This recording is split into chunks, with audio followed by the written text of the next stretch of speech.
সুন্দরবনে অপহৃত রিসোর্ট মালিক ও 2 পর্যটককে উদ্ধার করেছে যৌথ বাহিনী। আটক করা হয়েছে 3 ডাকাত সহ 6 জনকে।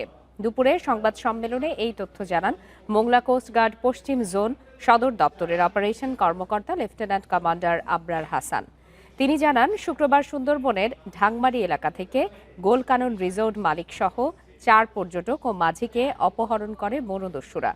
পরে 2 নারী পর্যটক ও মাঝিকে ছেড়ে দিলে রিসোর্ট মালিক ও 2 পুরুষ পর্যটককে জিম্মি করে মুক্তিপণ দাবি করা হয়।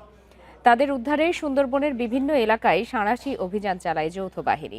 2 দিন পর সুন্দরবনের গাজী ফিশারিজ সংলগ্ন এলাকা থেকে 3 জনকে নিরাপদে উদ্ধার করা হয়।